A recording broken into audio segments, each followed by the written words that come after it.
Welcome, gentle soul, to another quiet visit with the past.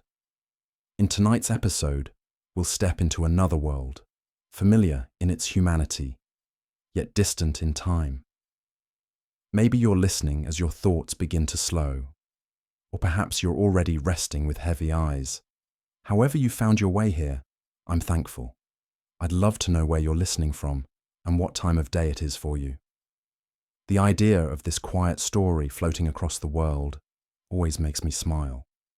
If these bedtime journeys through history bring you calm, don't forget to subscribe. There are so many more peaceful nights ahead.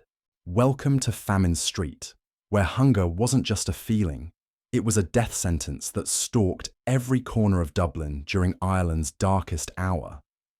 Have you ever wondered what it actually looked like when an entire population slowly starved to death? Not the sanitized version from history books, but the raw, brutal reality of families watching each other waste away. Well, today we're going to walk those streets together, and I'm going to show you exactly what the Great Famine looked like through the eyes of real people who lived it, breathed it, and many who died from it. But before we step into those dark alleys, let me tell you why this story matters more than you think. The Irish potato famine wasn't just some distant historical event. It was a catastrophe that reshaped entire nations, sent millions fleeing across oceans, and left scars that Ireland carries to this day. By the time we're done, you'll understand not just what happened, but how a single crop failure turned into one of Europe's worst humanitarian disasters. And here's what makes this story even more incredible. I'm going to take you inside the actual experiences of families like the O'Briens, the Murphys, and the Kellys. Real people whose names have been forgotten by history, but whose stories reveal the true horror and resilience of human nature when pushed to its absolute limits. So let's begin our journey back to 1847 Dublin, where every street corner tells a story of survival, and every empty doorway holds the ghost of someone who didn't make it. The year 1847 would become known as Black 47, but to understand why Dublin's streets filled with the dying, we need to go back just a bit further. Ireland in the 1840s was a powder keg waiting to explode. 8 million people crammed into a country smaller than South Carolina. And here's the terrifying part. Nearly half of them depended almost entirely on one single crop for survival: the potato. Now, you might think that sounds crazy. How could an entire population bet everything on one food? But here's what you have to understand. Potatoes weren't just cheap and filling, they were perfect for Ireland's situation. A small plot of land could feed a large family for an entire year. 1 acre of potatoes could sustain a family of 6, while that same acre of grain could barely feed 2 people. For the poor, and we're talking about millions of people here, potatoes weren't just the main course. They were breakfast, lunch, and dinner. Day after day, month after month, year after year. An adult man would eat between 12 to 14 pounds of potatoes every single day. Can you imagine that? 14 pounds of potatoes as your entire diet. But this dependency created the perfect storm. When disease struck the potato crop in 1845, it wasn't just a bad harvest, it was the collapse of an entire way of life. The disease came like a thief in the night. Farmers would go to bed with fields of healthy green potato plants and wake up to find their crops blackened and rotting. The stench was unbearable. Imagine the smell of millions of pounds of rotting vegetables under the hot sun, and that putrid odour hanging over entire counties like a fog of death. Patrick Murphy was one of those farmers. He lived just outside Dublin with his wife Bridget and their 4 children. Mary, aged 12, Thomas, 10, little Kathleen, 7, and baby Sean, barely 2 years old. Patrick had rented a small plot of land, maybe 1.5 acres, and like his father before him, he planted it entirely with potatoes. In September 1845, Patrick walked out to check his crop, expecting to start the harvest that would feed his family through the winter. Instead, he found his entire field destroyed. Black, slimy, stinking potato plants as far as he could see. In a single night, his family's survival for the next year had literally rotted into the ground. But here's what made Patrick's situation even worse. He still owed rent to his landlord. No potatoes meant no income, but the landlord didn't care about crop failures. Rent was due regardless. So Patrick faced an impossible choice. Use what little money he had saved to pay rent and keep his home, or buy food to keep his family from starving. He chose to pay the rent. After all, winter was coming, and a family of 6 couldn't survive on Dublin's streets in the cold. But that decision meant stretching their meagre food supplies thinner and thinner with each passing day. By December 1845, the Murphy family had been reduced to 1 small meal a day. Bridget would boil whatever scraps she could find, maybe some turnips, a bit of cabbage, occasionally a handful of oats if Patrick could find work for a day or two. The children's cheeks grew hollow, their eyes sunken. Little Sean, the baby, cried constantly from hunger. But Bridget's milk had dried up weeks earlier because she herself was starving. But the Murphys were not alone. All across Dublin, similar scenes played out in thousands of homes. The narrow streets and cramped tenements of the city began filling with families who had fled the countryside, hoping to find work, food, or help in Ireland's capital. What they found instead was a city already overwhelmed by its own hungry population. James Street, Thomas Street, the Liberties. These areas that had once bustled with commerce and life began to transform into something resembling an open-air morgue. Families huddled in doorways, too weak to move. Children wandered the streets alone, their parents either dead or too sick to care for them. And then came the winter of 1846, and everything got worse. Mary O'Brien was 14 years old when her world collapsed.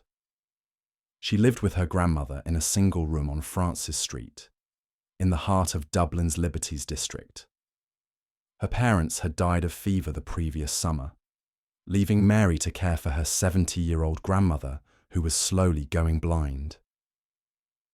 Every morning, Mary would venture out onto the streets looking for work, for food, for anything that might keep them alive another day. She would walk from shop to shop, begging for scraps, offering to sweep floors or carry packages for just a crust of bread. Most days, she came home empty-handed. But Mary was resourceful in the way that only desperation can make a person resourceful. She learned which streets had the best chance of dropped food, which alleys might hide a forgotten vegetable, which times of day offered the slim possibility of charity.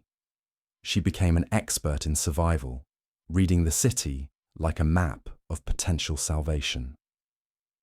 On Francis Street, Mary watched families disappear one by one. The Kellys in the room next door, gone by February. The Flanagans downstairs. The father died first, then the mother, leaving 3 small children who vanished into Dublin's maze of orphanages and workhouses, if they were lucky. The sound that haunted Mary most wasn't screaming or crying. It was the silence. The gradual quieting of a building as families either died or abandoned their homes to search for help elsewhere. Rooms that had once echoed with conversation, arguments, children's laughter, and babies crying slowly fell into an eerie quiet that seemed to press against the walls like a living thing. Mary's grandmother, weak and nearly blind, would sit by their tiny window and describe what she remembered of better times. She would tell Mary about harvest festivals, about weddings that lasted 3 days, about neighbours helping neighbours build homes and raise children. These stories became Mary's lifeline, proof that the world hadn't always been this way, hope that it might someday be different again. But by spring of 1847, even hope was becoming a luxury that Mary couldn't afford. The streets of Dublin during this period weren't just filled with the hungry, they were filled with the dying. And here's what makes this even more heartbreaking. Many of these people had been prosperous just 2 years earlier. Small farmers, shopkeepers, craftsmen, people who had worked hard, paid their bills, raised their children, and contributed to their communities. The famine didn't just target the already poor, it dragged down entire social classes. Thomas Kelly had been a blacksmith. Strong hands, broad shoulders, the kind of man who could shoe a horse or repair a plough with skill that had been passed down through generations. He lived on Cook Street with his wife Ellen and their twin boys, Michael and Daniel, both 8 years old. When the famine began, Thomas thought his trade would protect his family. After all, people always needed metalwork, repairs, horseshoes. But as the crisis deepened, he discovered a terrible truth. When people are starving, they don't fix their tools, they sell them for food. By 1847, Thomas's forge had been cold for months. His powerful hands, once steady and sure, now shook from weakness. Ellen had sold everything they owned piece by piece. First her wedding ring, then their furniture, then Thomas's precious tools. Finally, they were forced to leave their home when they couldn't pay rent, joining the growing population of homeless families wandering Dublin's streets. The Kelly twins, Michael and Daniel, were among the thousands of children who became the most visible face of Dublin's suffering. They would stand outside churches and shops, not begging. Their parents had taught them better than that, but simply standing there, their enormous eyes in their gaunt faces telling a story that words couldn't capture. Ellen Kelly watched her sons grow thinner each day and made a decision that would haunt her for the rest of her life. She brought them to the Dublin Union workhouse and surrendered them to the authorities. The workhouse was overcrowded, understaffed, and disease-ridden. But at least there was a chance they might be fed. The last time Ellen saw her boys, they were standing in a line with dozens of other children, waiting to be processed into the workhouse system. Michael, the braver of the twins, waved at his mother. Daniel clung to his brother's hand and wouldn't look back. Ellen never saw them again. Stories like Ellen Kelly's were playing out across every neighbourhood in Dublin, but the true horror wasn't just individual tragedy. It was the systematic breakdown of everything that held society together. When people are desperate enough, civilization itself begins to crumble. By the summer of 1847, Dublin had become a city where the unthinkable had become routine. Families fought over scraps of rotting vegetables. Children as young as 5 roamed the streets in packs, stealing whatever they could find. The police, themselves underfed and unpaid, could barely maintain order, as desperation turned ordinary citizens into people they no longer recognized. But perhaps nowhere was this breakdown more visible than in the markets and food distribution centres that had once been the heart of Dublin's economy. Cork Hill Market had been a place of abundance for generations. Farmers from the surrounding countryside would bring their produce to sell to Dublin's merchants and families. The air would fill with the calls of vendors, hawking everything from fresh bread to salted fish, from milk still warm from the cow to vegetables pulled from the ground that very morning. Now, in 1847, Cork Hill Market had become something else entirely, a desperate gathering place where the starving came to fight over whatever meagre supplies might arrive. Seamus O'Sullivan had been a fish seller at Cork Hill for 23 years. He knew every regular customer, every merchant, every farmer who brought goods to sell. He had watched children grow up, celebrated weddings, mourned deaths. The market wasn't just his livelihood, it was his community. But by Black 47, Seamus rarely had fish to sell. The boats that had once brought fresh catches from Dublin Bay now sat empty in the harbour, because the fishermen were too weak to work, or because they had died, or because they had fled to America like so many others. When Seamus did manage to get his hands on a few fish, he faced an agonising decision: sell them for the pittance people could afford, or keep them to feed his own starving family. The day that broke Seamus's heart came in August 1847.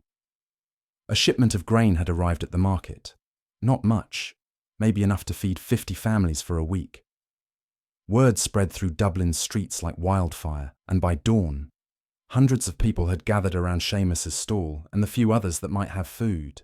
What happened next? wasn't a market transaction, it was a riot. Desperate mothers fought with their bare hands for a handful of grain.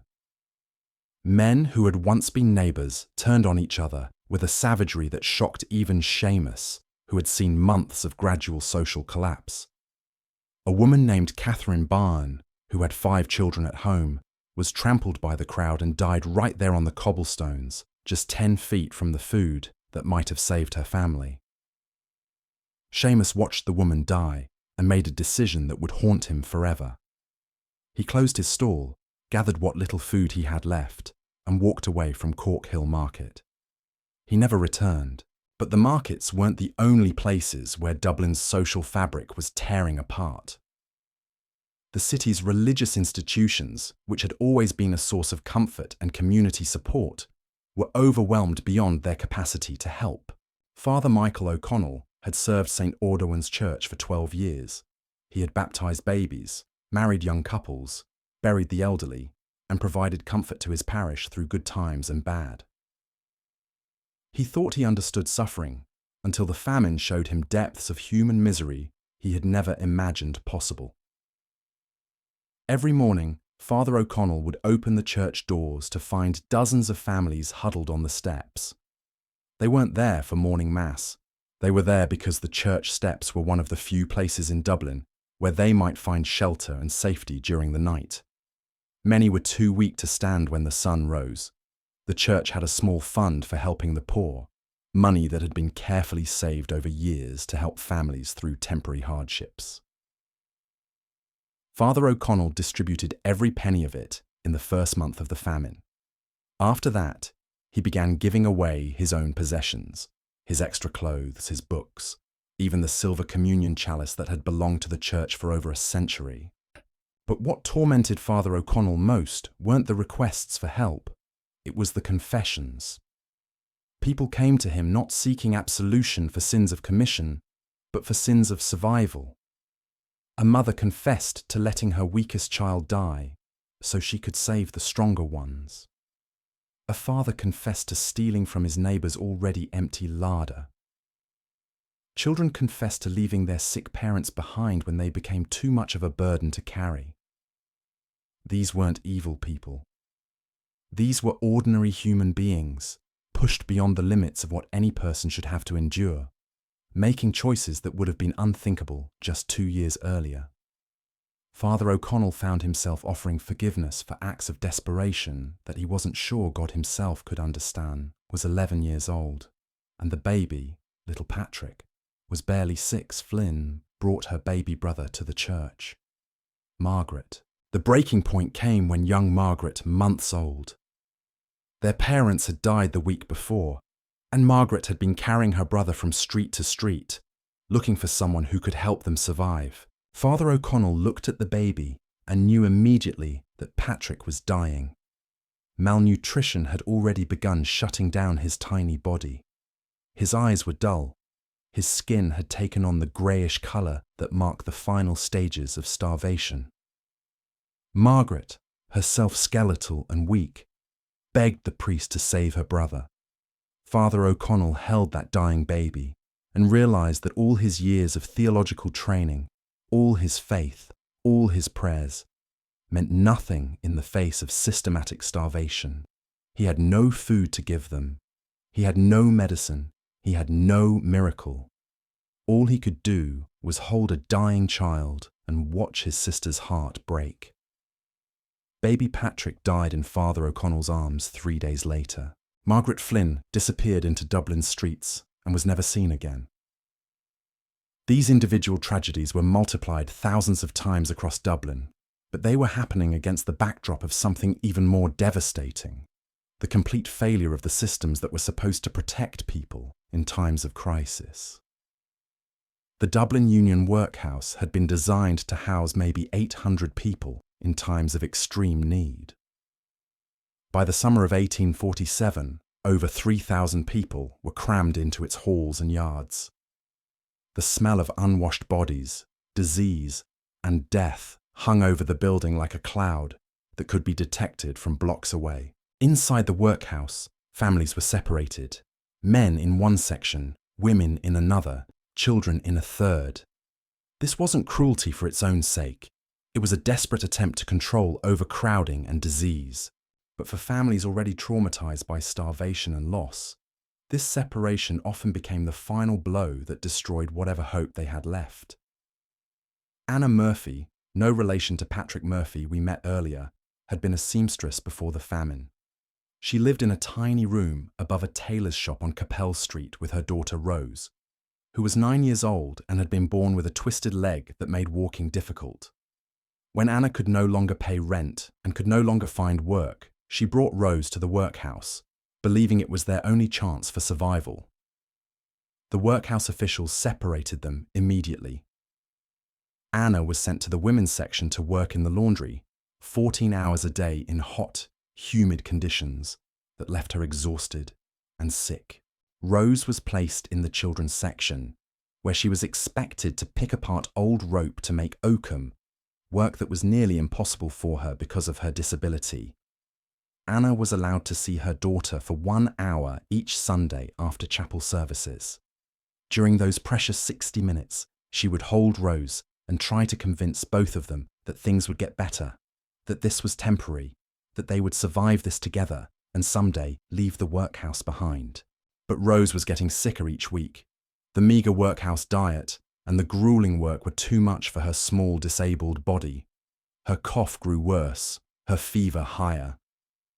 Anna begged the workhouse medical officer to let her care for her daughter, but the rules were strict. No exceptions could be made, or the entire system would collapse under the weight of special cases. On a grey October morning in 1847, Anna Murphy was told that her daughter had died during the night. Rose had been buried in the workhouse cemetery, in an unmarked grave with dozens of other children who had died that week. Anna was given no time to grieve. She was expected to return to the laundry immediately, or face punishment for shirking her duties. Anna Murphy worked in that laundry for another 3 months, and then one morning, she simply wasn't there anymore. No one knew if she had died or escaped or been transferred to another institution. In the chaos of the workhouse system, people disappeared regularly, and keeping accurate records had become impossible. But the workhouse wasn't the only institution failing under the enormous pressure of the crisis. Dublin's hospitals, already overcrowded and undersupplied, became places where people went to die rather than to be healed. Dr. James Crawford had worked at Dublin's Meath Hospital for 8 years. He had treated everything from broken bones to difficult childbirths, from fevers to industrial accidents. He considered himself a competent physician who could handle whatever medical challenges came through his doors. The famine taught Dr. Crawford that all his medical training was useless against systematic starvation. He could set bones and stitch wounds, but he couldn't cure hunger. He could diagnose diseases, but he couldn't treat patients who were dying from malnutrition while simultaneously fighting typhus, dysentery, and a dozen other illnesses that attacked bodies too weak to resist. The hospital had been designed to treat maybe 60 patients at a time. By late 1847, Dr. Crawford was trying to care for over 200 people, most of them dying, with medical supplies that had run out months earlier. Patients lay on the floors in hallways because every bed was occupied. The smell of death permeated every room, every corridor, every corner of the building. Dr. Crawford began keeping a journal during this period, not for medical purposes, but because he needed some way to process what he was witnessing. His entries from late 1847 reveal the psychological toll that the famine was taking on everyone, not just the victims. He wrote about patients who begged him to let them die quickly rather than prolonging their suffering. He wrote about families who brought their sick relatives to the hospital and then never returned because they couldn't afford to feed another mouth. He wrote about his own dreams, which had become filled with the faces of patients he couldn't save. But perhaps most heartbreaking were Dr. Crawford's observations about the children. He wrote extensively about a little girl named Molly Flanagan, who was brought to the hospital suffering from severe malnutrition. Molly was 7 years old, but she weighed less than 30 pounds. Her hair had fallen out in patches, her teeth were loose, and her stomach was grotesquely distended from starvation. What struck Dr. Crawford most about Molly wasn't her physical condition. He had seen dozens of children in similar states. What haunted him was her behavior. She never cried, never complained, never asked for her parents. She would lie in her bed, staring at the ceiling with enormous eyes that seemed to hold all the world's sadness. When Dr. Crawford would examine her, she would thank him politely in a voice barely above a whisper. Molly Flanagan died on a Tuesday morning in November 1847. Dr. Crawford was holding her hand when she passed away, and her last words were, "Thank you for being kind to me." She was buried in a mass grave with 11 other children who had died that week. Dr. Crawford's journal entry that night was just 3 words: "I am broken." These stories of individual suffering were playing out against a backdrop of political indifference that made the tragedy even more unbearable. While Dublin's streets filled with the dying, the British government's response revealed a callousness that shocked even hardened observers of the time. Charles Trevelyan, the British Treasury official responsible for famine relief, believed that the crisis was God's way of teaching the Irish a lesson about self-reliance. From his comfortable office in London, he wrote that the famine was a direct stroke of an all-wise and all-merciful providence, and that too much aid would only make the Irish dependent on charity. But what did this political philosophy look like when it hit Dublin's streets? It meant that while ships loaded with Irish grain sailed out of Dublin's harbour bound for England, families starved within sight of the docks. It meant that public works projects were designed not to actually help people, but to ensure that no one could receive aid without working for it, even if that work was completely pointless. The most infamous of these projects was the construction of roads that led nowhere. All across Dublin's outskirts, you could see gangs of skeletal men breaking rocks and moving dirt to build roads that started in empty fields and ended in empty fields. The work paid barely enough to buy a single meal, and men would collapse from exhaustion while performing labour that served no purpose except to satisfy the government's requirement that relief recipients must work. John O'Reilly had been a carpenter before the famine, skilled at building everything from kitchen tables to barn roofs. When his family faced starvation, he joined one of these work gangs, spending 12 hours a day breaking stones for a road that everyone knew would never be completed. His hands, once steady and precise with wood and tools, became bloody and raw from handling sharp rocks. His back, which had served him well through 20 years of carpentry, began to give out under the strain of work that destroyed rather than created. Every evening, John would drag himself home to his wife Sarah and their 3 children, carrying the few pence he had earned that day. Sarah would take those coins and perform her own daily miracle, somehow stretching them into a meal that would keep the family alive for one more day. A handful of oats, maybe some milk if they were lucky, occasionally a small piece of salted pork that cost more than John earned in 3 days of backbreaking labour. The children, Timothy, aged 10, Catherine, 8, and little James, just 5, learned to divide even these meagre portions among themselves with a fairness that would have impressed Solomon. Timothy, as the oldest, would often pretend he wasn't hungry, so his younger siblings could have larger shares. Catherine became expert at making their single daily meal last as long as possible, taking tiny bites and chewing slowly to make the food seem more substantial. But by December 1847, even these survival strategies weren't enough. John O'Reilly collapsed while working on the pointless road project, his body simply unable to continue. The work supervisor, a man named William Thompson, who had grown wealthy from government contracts to oversee these projects, looked down at John's unconscious form and made a decision that revealed everything about how the famine relief system actually worked. Instead of calling for medical help, Thompson simply crossed John's name off the work roster. No more work meant no more pay, and no more pay meant the O'Reilly family would have to find another way to survive, or die trying. Sarah O'Reilly spent the next week carrying her husband from door to door, begging for help, for work, for anything that might keep their family from complete destitution. But Dublin was full of families in identical situations. Every doorway already sheltered the desperate. Every potential employer already had more applicants than positions. Every source of charity had been exhausted months earlier. The breaking point came when little James, the 5-year-old, began showing the signs that every parent in Dublin had learned to recognize with horror.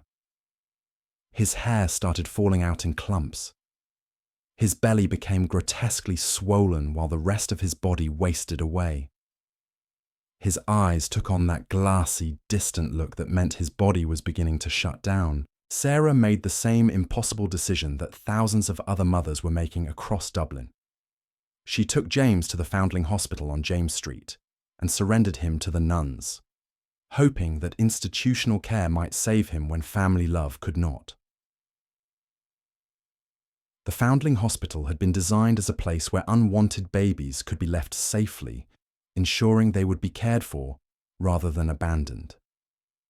By 1847, it had become something entirely different, a repository for children whose parents could no longer keep them alive.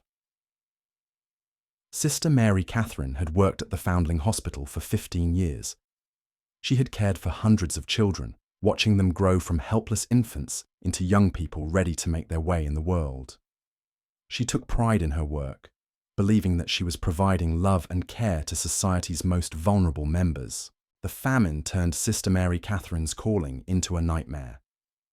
The hospital was overflowing with children whose parents had either died or been forced to surrender them.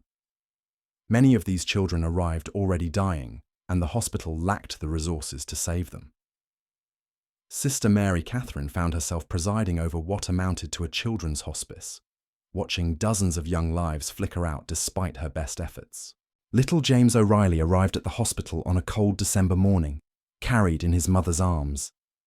Sarah had dressed him in his only clean clothes, a shirt that had once belonged to his older brother and trousers that were now far too large for his wasted frame. She held him tightly for a few minutes in the hospital's reception area, whispering promises that she would come back for him when things got better, promises that both she and Sister Mary Catherine knew were probably lies meant to comfort a dying child. James was placed in a ward with 30 other children, most of them suffering from various stages of malnutrition and disease. The ward that had once echoed with the sounds of healthy children playing and laughing had become eerily quiet. These children didn't have the energy for games or noise.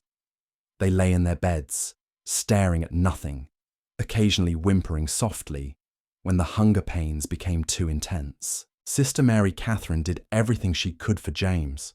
She fed him tiny spoonfuls of thin gruel, hoping to gradually strengthen his digestive system without overwhelming it. She bathed his fevered body with cool cloths when typhus joined the malnutrition in attacking his small frame. She held him during the long nights when he cried for his mother, providing what comfort she could to a child who was slowly starving to death in an institution designed to save him. James O'Reilly died on Christmas Eve, 1847. He was buried in the hospital's small cemetery, in a grave marked only with a wooden cross that bore his first name and the date of his death. Sarah never learned of her son's fate. She had died 2 weeks earlier, collapsing in the street while searching for work to feed her remaining children. But the individual tragedies were only part of the horror. What made Dublin's famine experience uniquely devastating was the way it exposed the brutal mathematics of social hierarchy. Even in the midst of widespread starvation, some people continued to live in comfort, while others died just blocks away. The mansions on St. Stephen's Green continued to host elaborate dinner parties throughout 1847. While families like the O'Reillys and the Murphys fought for scraps, Dublin's wealthy elite consumed multi-course meals that would have fed entire tenements for weeks. The contrast wasn't just morally obscene, it was physically visible to anyone walking through the city. Lord Henry Ashworth owned several thousand acres of land outside Dublin and maintained a grand house on Merrion Square. During the worst months of the famine, Lord Ashworth's kitchen staff would throw away more food each day than most Dublin families would see in a month. Leftover roasts, stale bread, vegetables that were deemed not quite fresh enough for the master's table. All of it went into garbage bins, while people starved literally outside his gates. But Lord Ashworth wasn't uniquely cruel. He was simply participating in a system that allowed, even encouraged, this level of inequality. The wealthy classes had convinced themselves that the famine was either a natural disaster beyond human control or divine punishment for Irish moral failings. Either way, it wasn't their responsibility to address. This willful blindness created scenes that would have seemed impossible in any rational society.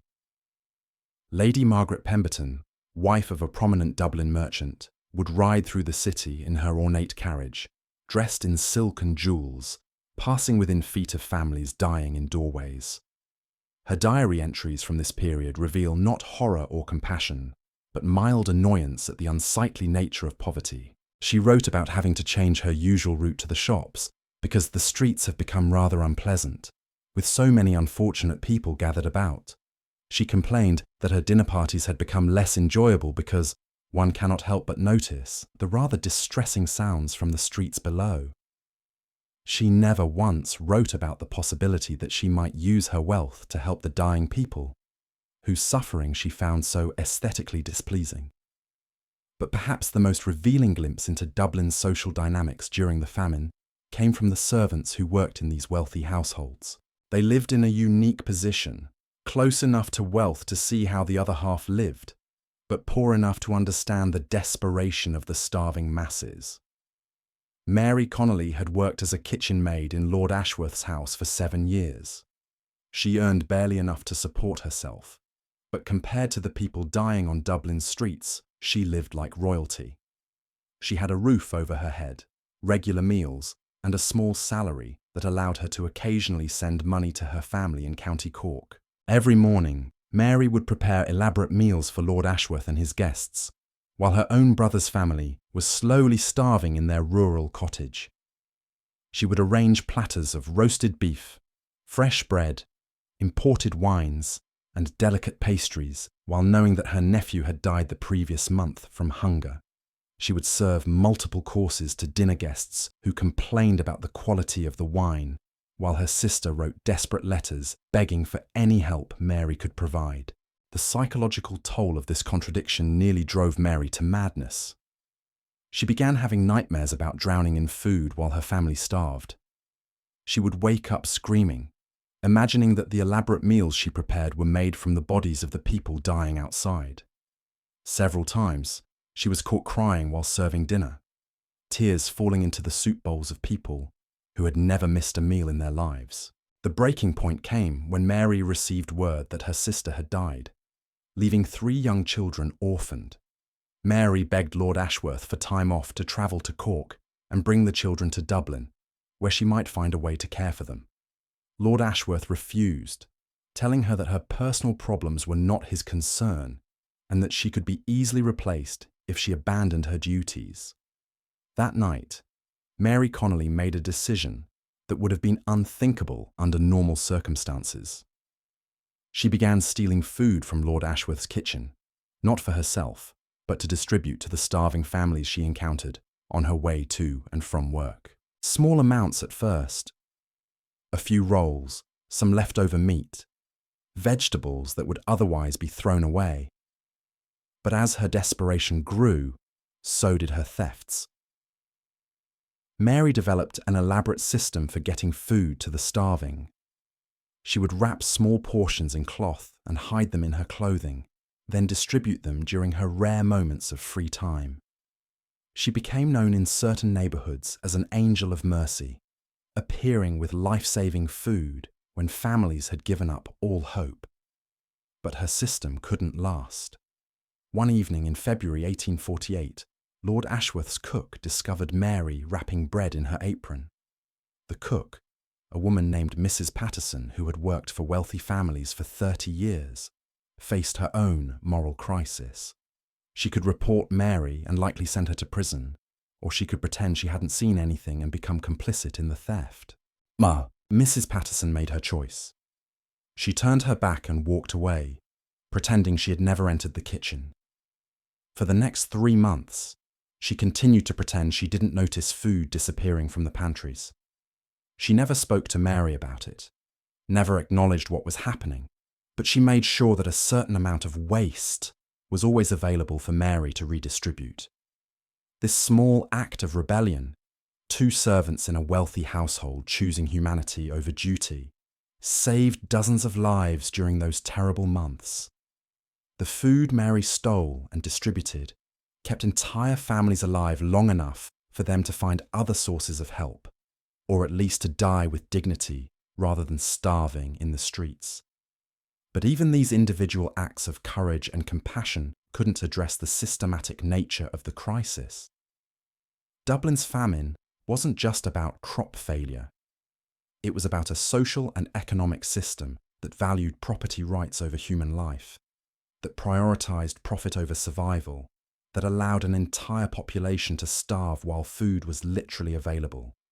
The grain ships that sailed from Dublin's harbour during the worst months of the famine carried enough food to feed the entire city for months. But that grain belonged to English merchants and landowners, and their property rights were considered more sacred than Irish lives. Armed guards protected these shipments while people died of starvation within sight of the docks. Michael Flanagan worked as a dock labourer when there was work to be had, loading and unloading the ships that carried Ireland's wealth away to England. The bitter irony of his situation was never lost on him. He spent his days loading ships with grain while his own children went hungry at home. He would watch cargo holds fill with thousands of tons of wheat, oats and barley, while knowing that his family's evening meal would consist of whatever scraps his wife could gather from the streets. The ship's captains and merchants who supervised these operations weren't cruel men in any personal sense. They were simply following the logic of a system that treated food as a commodity to be bought and sold rather than a basic human necessity. When Michael would plead for just a small amount of grain to feed his dying children, they would explain patiently that they couldn't give away property that belonged to their employers, no matter how desperate the circumstances. This adherence to property rights over human life created scenes of almost surreal cruelty. Ships loaded with food would sail past crowds of starving people who begged from the docks. Warehouses full of grain would be heavily guarded while families died of hunger in the streets outside. The legal system that protected these property rights was enforced more strictly during the famine than the laws that were supposed to protect human life. But the most devastating aspect of Dublin's famine experience was the way it destroyed the social bonds that held communities together. Neighbours, who had helped each other through generations of hardship, began to turn against each other when survival was at stake. Families split apart when parents could no longer feed all their children. Churches that had been centres of community support became overwhelmed and ineffective in the face of such massive need. The transformation of Dublin's neighbourhoods during this period revealed how quickly civilization could break down when basic needs weren't met. Streets that had once been safe for children became dangerous as desperate people fought over scraps of food. Homes that had always been open to neighbours in need were barricaded against potential thieves. Community gatherings that had brought people together for generations stopped happening as everyone focused solely on individual survival. On Bride Street, a neighbourhood that had been known for its strong sense of community, the famine created divisions that would last for generations. Families who had been friends for decades began to suspect each other of hoarding food. Children who had played together were forbidden from visiting each other's homes for fear they might steal whatever meagre supplies their hosts possessed.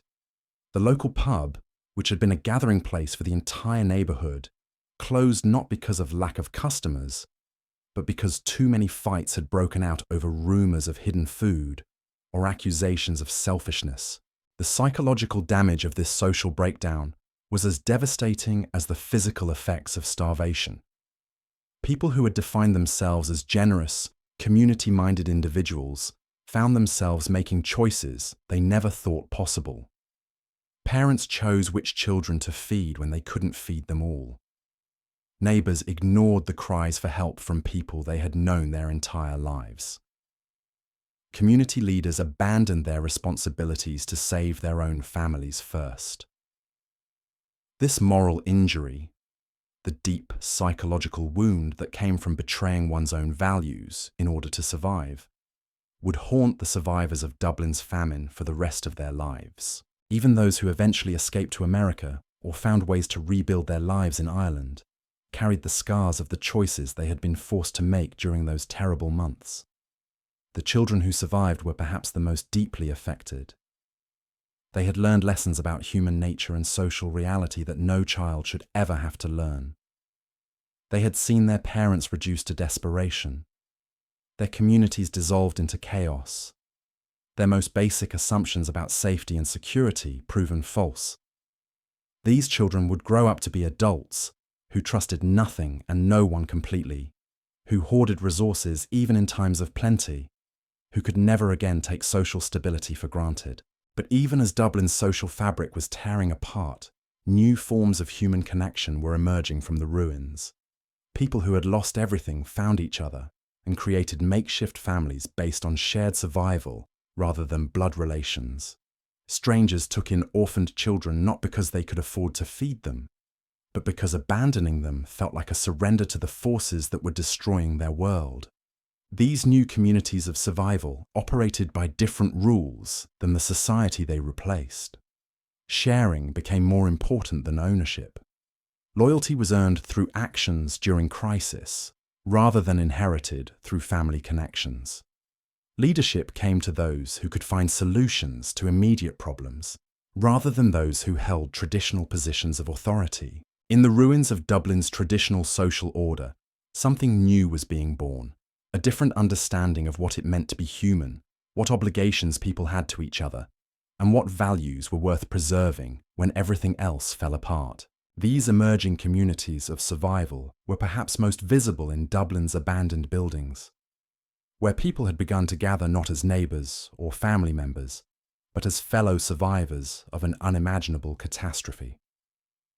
The old Smithfield Market building, once bustling with commerce, had become a sort of informal refugee centre where dozens of families had taken shelter. Among them was Catherine Walsh, a widow in her 40s who had lost her husband to typhus earlier that year. Catherine had no children of her own, but in the market building she had become the unofficial mother to 7 orphan children whose parents had died or disappeared. These weren't children she had known before the famine. They were simply the ones who had nowhere else to go when she found them wandering Dublin's streets. The youngest was a boy named Paddy, maybe 4 years old, who couldn't remember his last name or where he had lived before. The oldest was Bridget, a girl of 15 who had been caring for her 3 younger siblings until malnutrition made her too weak to work. Catherine had found them huddled together in a doorway on Capel Street, the 3 little ones clinging to Bridget as she slowly lost consciousness from starvation. What made Catherine's makeshift family remarkable wasn't that she had taken in these children. Hundreds of people across Dublin were making similar choices. What was remarkable was how she managed to keep them alive with virtually no resources. Catherine had learned to read Dublin's rhythms in ways that would have been unimaginable before the famine. She knew which bakeries might have day-old bread to throw away, which hospitals might need help with cleaning in exchange for scraps of food, which wealthy households might have servants willing to share leftovers. Every morning, Catherine would assign tasks to the older children, while keeping the younger ones safe in their corner of the market building. Bridget, despite her weakness, would venture out to look for work, maybe carrying packages or sweeping steps for a few pence. The 2 middle children, boys named Sean and Danny, would scavenge for anything useful: bits of wood for fuel, pieces of cloth for warmth, occasionally a dropped coin or a forgotten vegetable. Catherine herself would spend hours walking through Dublin's streets, not looking for food or money, but studying the patterns of survival that were emerging from the chaos. She watched which families were sharing resources and which were hoarding. She observed how the truly desperate behaved versus those who still had some hope left. She learned to recognize the signs that meant someone was about to die, and the different signs that meant they were about to do something desperate to avoid death. This knowledge became her family's lifeline. Catherine could predict where violence might break out over food distribution, allowing her to keep her children away from dangerous situations. She could identify which officials might be sympathetic and which were completely indifferent to suffering. She could tell when someone was lying about having resources to share, and when someone who claimed to have nothing might actually be hiding a small reserve of food. But perhaps most importantly, Catherine learned to navigate the complex web of relationships that had replaced Dublin's traditional social structures. The famine had created new hierarchies, based not on wealth or family connections, but on access to survival resources. The person who knew which ships might have edible scraps in their refuse was more powerful than the former merchant who had lost everything. The woman who could trade her sewing skills for food held more influence than the gentleman who could no longer pay his rent. Catherine's children watched her master these new social dynamics. And in doing so, they learned lessons about human nature that would shape their understanding of the world for the rest of their lives. They saw how quickly people could change from generous to selfish when their own survival was threatened. They witnessed acts of extraordinary kindness from people who had almost nothing to give. They observed the cruel efficiency with which desperation could strip away all the polite pretenses that had once defined social interaction. Young Paddy, the 4-year-old who couldn't remember his real family, began to understand that Catherine wasn't his mother in the way other children had mothers, but that she was something more precious, someone who had chosen to love him when she had no obligation to do so. Bridget learned that survival sometimes required making alliances with people you might not trust in normal circumstances, but that these partnerships could be more reliable than blood relationships when everyone was fighting for their lives. But even Catherine's skills couldn't protect her makeshift family from the broader forces that were destroying Dublin. By early 1848, the market building where they had found shelter was becoming too dangerous to inhabit. Fights over space and resources were breaking out regularly, and several people had died, not from starvation or disease, but from violence inflicted by other desperate survivors. The breaking point came when a man named Patrick Doyle, who had been living in the market building with his 2 teenage sons, accused Catherine of hoarding food that should have been shared with everyone. Doyle had been watching Catherine's family survive when his own sons were growing weaker each day, and he had convinced himself that she must have access to resources she was keeping secret. The accusation was false. Catherine had no hidden stores of food, no secret sources of income. Her success in keeping her children alive came from knowledge and strategy, not from material resources that could be shared. But Patrick Doyle was beyond rational thinking. Watching his own children slowly starve to death had driven him to a kind of madness that looked for someone to blame, someone to punish for his family's suffering. The confrontation between Catherine and Patrick revealed the terrible psychology of communal starvation. When people are dying slowly from hunger, they can't direct their rage at abstract forces like government policy or economic systems. They need someone specific to hate, someone they can see and touch and hold responsible for their pain. Catherine's relative success in keeping her children alive made her a target for the desperate fury of those who were failing to save their own families. The fight that erupted in the market building wasn't just about food. It was about justice, about fairness, about the unbearable psychological burden of watching children die while feeling completely powerless to save them. Patrick Doyle attacked Catherine not because he really believed she was hoarding resources, but because hitting her was the only action he could take that felt like he was fighting back against the forces that were destroying his world. Catherine survived the attack, but barely.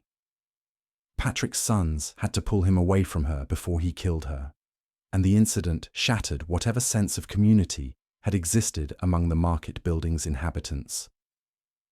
Trust, already fragile, evaporated completely. Families began to sleep in shifts, with someone always awake to guard against potential thieves or attackers.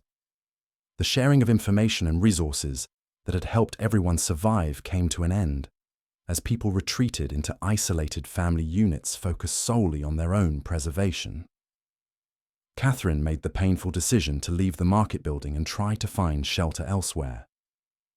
Loading her 7 children into a makeshift cart built from salvaged wood and broken wheels, she joined the stream of people moving constantly through Dublin's streets, searching for safety that seemed to exist nowhere in the entire city. Their journey through Dublin revealed the full extent of how the famine had transformed Ireland's capital. Entire neighbourhoods that had once bustled with commerce and family life now stood empty except for the occasional scavenger searching through abandoned buildings for anything useful.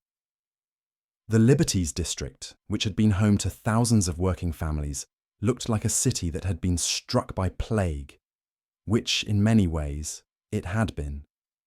The abandoned shops told their own stories of gradual collapse.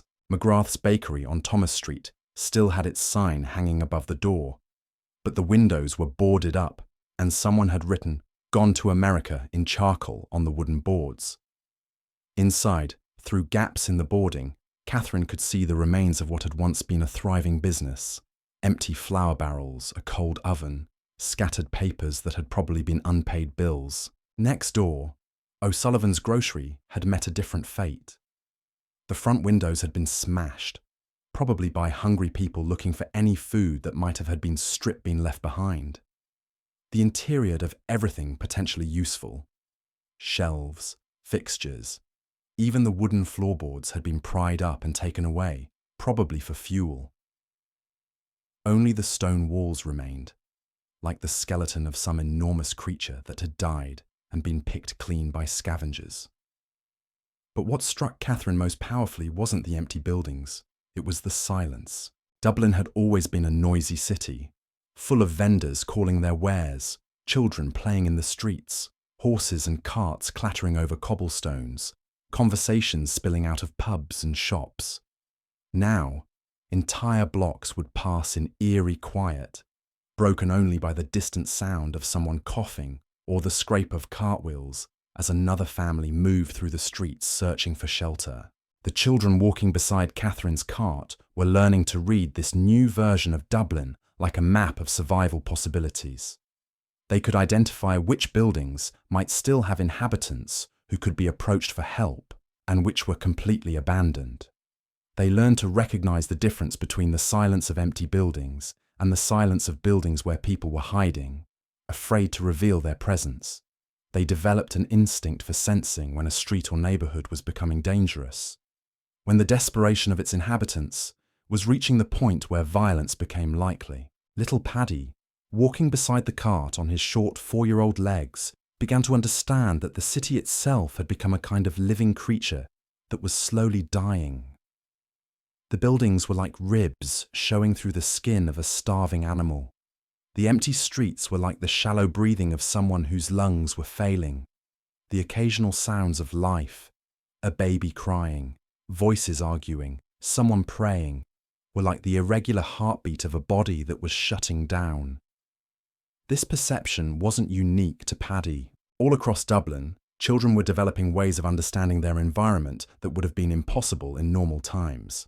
They were learning to navigate by instinct and intuition, to sense danger and opportunity in ways that adults, still clinging to old assumptions about how the world worked, often missed. Bridget had become expert at reading faces, able to tell at a glance whether someone might be willing to help or was likely to see her family as competition for scarce resources.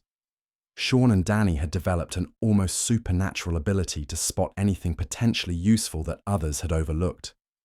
A piece of rope that could be traded, a scrap of metal that could be sold, a discarded piece of clothing that could provide warmth. But perhaps most remarkably, these children were also learning to maintain hope and even joy in circumstances that had driven many adults to despair. They would play games with stones and sticks, create elaborate stories about the abandoned buildings they passed, find reasons to laugh even when their stomachs were empty and their future uncertain. This resilience wasn't naive optimism. These children understood exactly how precarious their situation was. Rather, it was a kind of emotional survival skill, a way of preserving their humanity in circumstances designed to strip away everything that made life worth living. They were learning that hope itself could be a form of resistance against the forces that were trying to destroy them. Catherine watched her makeshift children adapt to their circumstances and felt a mixture of pride and heartbreak. She was proud of their strength, their cleverness, their ability to find light in the darkest possible circumstances. But she was heartbroken that they were being forced to develop these skills at all. That childhood itself had become a luxury that Dublin's children could no longer afford. As they continued their journey through the empty streets, Catherine began to understand that they weren't just searching for physical shelter. They were looking for some place where these children could remember what it felt like to be children, where they could play and learn and dream about futures that extended beyond mere survival. But finding such a place in 1848, Dublin seemed almost impossible. Every institution that might have provided safety and care was overwhelmed. Every neighbourhood that might have offered community was fractured by desperation. Every adult who might have provided protection was struggling with their own family's survival. The search for sanctuary led Catherine's family to St. Patrick's Cathedral, where they hoped to find not just physical shelter, but some remnant of the moral order that had once made Dublin feel like a civilized place. What they found instead was a microcosm of everything that was breaking down throughout the city. The cathedral steps were crowded with families in situations identical to Catherine's. Parents or guardians trying to protect children in circumstances that made protection nearly impossible. But instead of creating solidarity among people facing the same challenges, the concentration of desperate families had created intense competition and suspicion. Arguments broke out regularly over who had the right to sleep in which spots on the cathedral steps. Accusations flew about families taking more than their fair share of whatever charitable donations might appear. Children were warned not to play with children from other families, not because of old prejudices about class or religion, but because trust had become too dangerous when survival was at stake. Father William Murphy, the cathedral's elderly priest, tried to maintain some sense of order and Christian charity, but he was overwhelmed by the scope of need and the intensity of desperation. His small fund for helping the poor had been exhausted months earlier. His storage rooms, which had once held surplus food for distribution to needy families, now stood empty.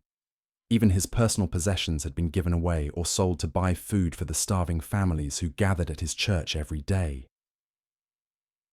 What tormented Father Murphy most wasn't the material poverty. He had expected that the famine would create physical hardship. What broke his heart was watching the spiritual and moral poverty that extreme desperation was creating among his parishioners.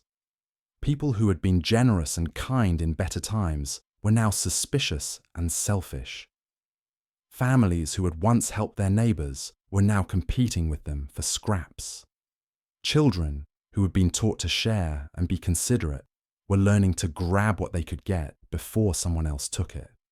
Father Murphy's sermons during this period reflected his struggle to find religious meaning in circumstances that seemed to mock every traditional teaching about divine providence and justice. How could he tell starving parents that God loved their children when those children were dying from hunger? How could he preach about charity and forgiveness to people who were fighting each other for crusts of bread? How could he speak of hope and faith to families who had watched their loved ones waste away despite prayers and devotion? The crisis of faith that Father Murphy experienced was being repeated in churches across Dublin. Religious leaders who had spent their entire careers providing spiritual comfort to people facing ordinary human problems found themselves completely unprepared for the theological challenges posed by systematic starvation. The traditional explanations for suffering, that it was a test of faith or divine punishment for sin or part of God's mysterious plan, seemed inadequate when applied to the death of innocent children from preventable hunger. Some priests and ministers began to preach that the famine was indeed divine punishment for Irish sins, particularly the sin of depending too heavily on a single crop instead of trusting in God's providence. But this explanation provided no comfort to the dying and no practical guidance for the living. Other religious leaders abandoned theological explanations entirely and focused on practical relief efforts, turning their churches into soup kitchens and homeless shelters without worrying about the spiritual implications. Father Murphy chose a third path that was perhaps the most difficult of all. He continued to preach about God's love and justice, but he acknowledged honestly that he didn't understand how these divine attributes were compatible with the suffering he witnessed every day. His sermons became conversations rather than pronouncements, invitations for his parishioners to struggle together with questions that had no easy answers, rather than declarations of certainty that rang false in the face of their daily reality. This theological honesty created a different kind of community among the families gathered at St. Patrick's Cathedral. Instead of competing for limited resources, while maintaining the pretense that they were all faithful Christians following divine commandments, they began to acknowledge openly that they were all struggling to maintain their humanity in circumstances that made traditional morality nearly impossible to practice. Catherine found herself drawn into these conversations, not because she had answers to offer, but because the questions being raised reflected her own daily struggle to care for her children, while maintaining some sense of who she was as a person. How do you teach children to be generous when generosity might mean their own starvation? How do you maintain hope when every piece of evidence suggests that hope is foolish? How do you preserve dignity when survival requires actions that violate your deepest values? These weren't abstract theological questions. They were practical problems that Catherine faced every single day as she tried to keep 7 children alive in a city where childhood itself had become a form of slow suicide. Every decision she made carried moral weight that would have been unimaginable in normal circumstances. Should she trade away a piece of clothing that might keep little Paddy warm in order to buy food that might keep all the children alive for one more day? Should she send Bridget to beg in wealthy neighbourhoods, knowing that the humiliation might damage the girl's spirit, but that the money might save her life? The other families gathered at the cathedral were facing identical moral dilemmas, and gradually they began to share not just resources, but the burden of these impossible choices. Instead of each parent or guardian struggling alone with decisions that could mean life or death for their children, they began to make collective choices that distributed both the practical consequences and the moral responsibility among the entire group. This communal approach to survival created something that hadn't existed in Dublin since the famine began, a genuine community based on shared vulnerability rather than shared prosperity. The families sleeping on St. Patrick's Cathedral steps weren't brought together by neighbourhood ties or family connections or common interests. They were united by their common experience of watching the world they had known collapse around them, while they fought to protect the people they loved most. But even this fragile community couldn't protect them from the larger forces that were reshaping Dublin. By the spring of 1848, the British government's relief efforts had shifted from providing direct aid to encouraging emigration. The message was clear. Ireland couldn't support its population, so the surplus people should leave for America, Canada, or Australia. This policy created a new form of heartbreak for families who had managed to survive the worst of the famine. Just when they had learned to live with minimal resources, just when they had created new forms of community and support, they were being told that their only hope for a real future lay in abandoning Ireland entirely. The emigration ships that docked at Dublin's harbour offered passage to America for anyone who could pay the fare or work off the cost during the voyage. For families like Catherine's, these ships represented both salvation and destruction, the possibility of life, but only at the cost of leaving behind everything they had ever known. Catherine spent weeks agonising over this decision. The children in her care weren't legally hers, which meant she had no official right to take them out of the country. But they also had no other family members who could care for them, which meant that leaving them behind would sentence them to almost certain death. The bureaucratic complexities of emigration laws seemed designed to separate families and abandon children, even in circumstances where such separations served no purpose except to create additional suffering. The moral complexity of the emigration decision was multiplied by the conditions on the ships themselves. These vessels, which would later be known as coffin ships, were overcrowded, unsanitary, and dangerous. Many passengers died during the voyage from diseases that spread rapidly in the cramped conditions. Others arrived in America so weak from the journey that they died shortly after landing. Emigration offered hope, but it was hope purchased at the price of enormous risk and almost certain trauma. Catherine's decision was ultimately made for her by events beyond her control. The building where they had been sheltering near St. Patrick's Cathedral was condemned by city officials who declared it unsafe for habitation. The families sleeping on the cathedral steps were told they would have to move elsewhere, but elsewhere had become a concept without meaning in a city where every potential shelter was already overcrowded. Faced with the choice between certain starvation in Dublin and possible survival in America, Catherine made the decision that thousands of other Irish families were making that spring. She gathered her 7 children, sold everything they possessed to raise money for ship passage, and joined the stream of emigrants heading for Dublin's harbour. The children's reactions to this decision revealed how profoundly the famine had changed their understanding of home, family, and future. Little Paddy, who couldn't remember life before the famine, was excited by the prospect of adventure on a big ship. Bridget, who remembered better times and understood what they were leaving behind, wept quietly as they walked toward the harbour. The middle children fell somewhere between excitement and grief, old enough to understand loss, but young enough to believe in the possibility of new beginnings. But as they approached Dublin's harbour and saw the emigrant ships waiting at anchor, all of the children fell silent.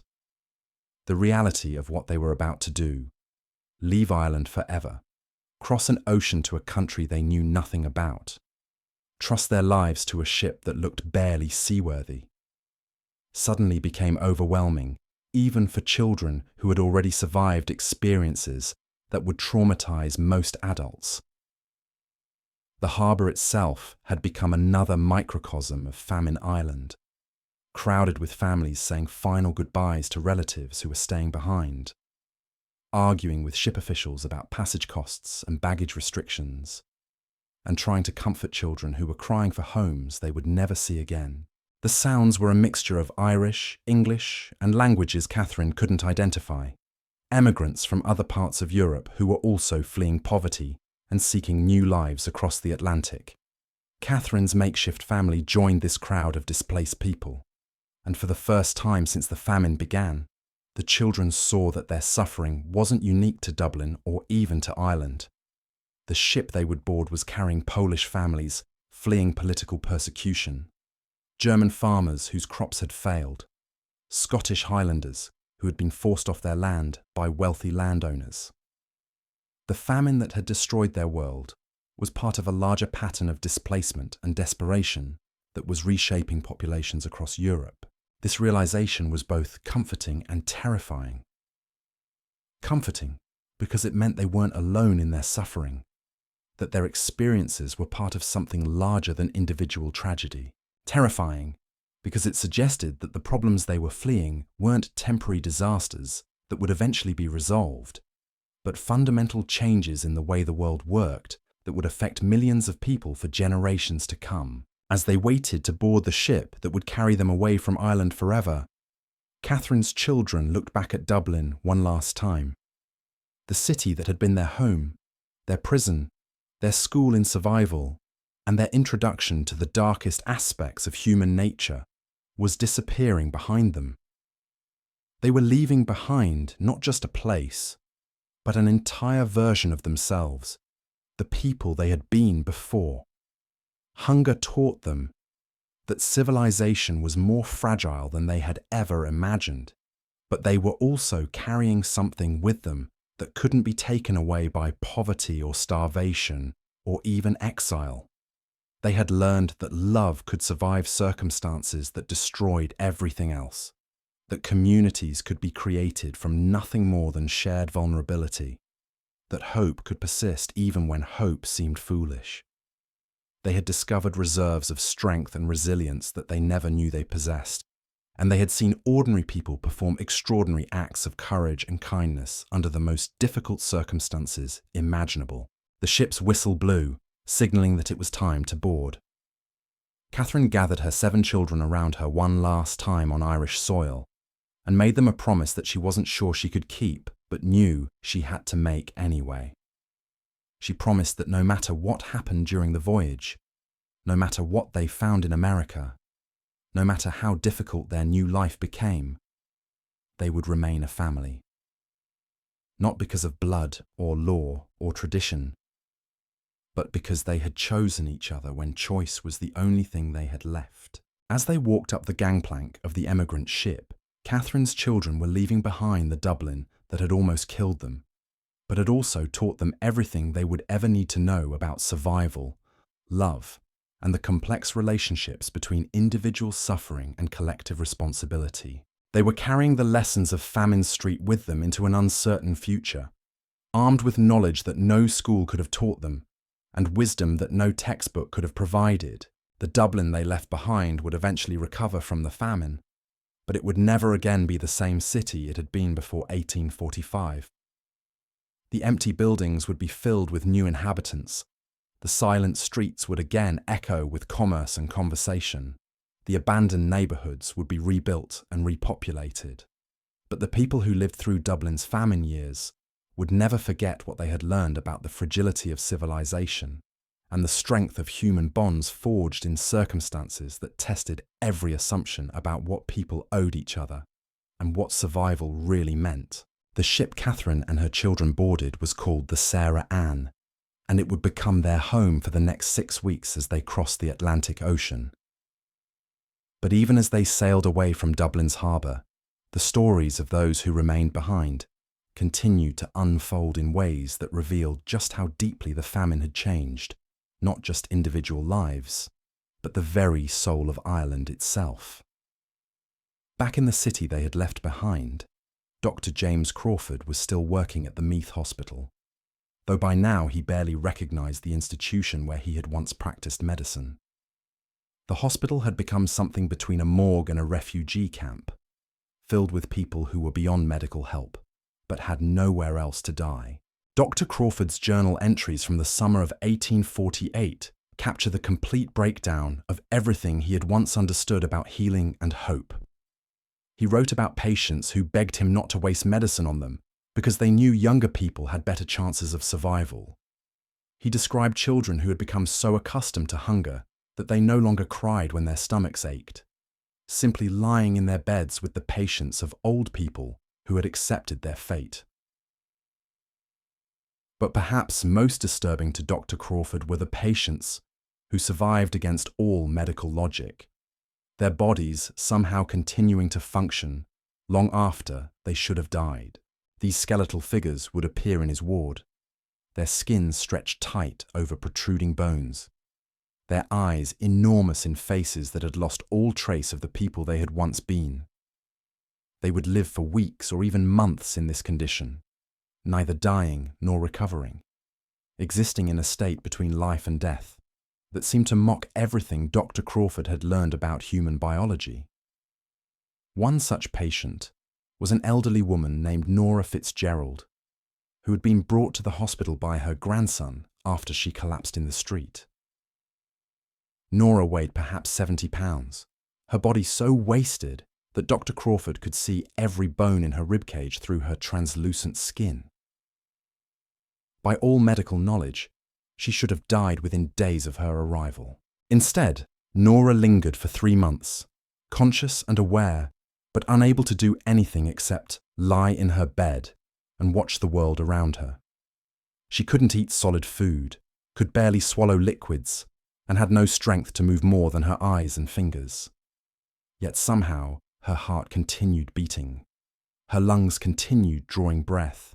Her mind remained sharp enough to recognize visitors and respond to questions. Dr. Crawford found himself visiting Nora every day, not because there was any treatment he could provide, but because her impossible survival had become a kind of mystery that haunted him. What was keeping this woman alive when every biological indicator suggested she should be dead? Was it pure stubbornness, some reserve of will that medical science couldn't measure? Was it fear of death, or perhaps fear of leaving behind the few people who still depended on her? Or was it something else entirely, some aspect of human existence that his training had never taught him to recognize? Nora herself couldn't answer these questions, but she became a kind of oracle for the other patients in the ward. People would whisper to her about their fears, their regrets, their desperate hopes for their family's survival. She would listen with those enormous eyes and occasionally nod or squeeze a hand, providing comfort that had nothing to do with medicine and everything to do with the simple fact that she continued to exist when existence itself had become an act of defiance. The day Nora finally died, Crawford wrote in his journal that he felt like he was witnessing the end of something larger than one old woman's life. Her death marked the moment when he stopped believing that medicine could address the crisis he was witnessing. The famine wasn't a medical problem that could be solved with treatments and procedures. It was a social catastrophe that revealed the limitations of every institution that was supposed to protect human life. But while Dr. Crawford was losing faith in the power of medicine, other people in Dublin were discovering new forms of strength in the most unlikely places.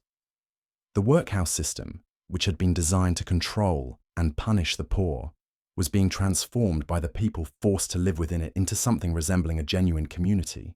The Dublin Union Workhouse, still overcrowded beyond all reasonable capacity, had become home to people like Margaret Ryan, a woman in her 30s who had arrived with her infant daughter after her husband died of typhus. Margaret had expected the workhouse to be a place of despair and degradation, and in many ways it was.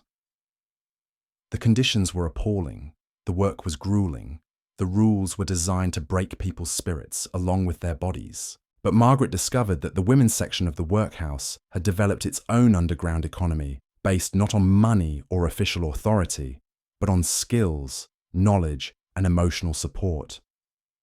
The women who had been teachers before the famine taught reading and writing to those who had never learned.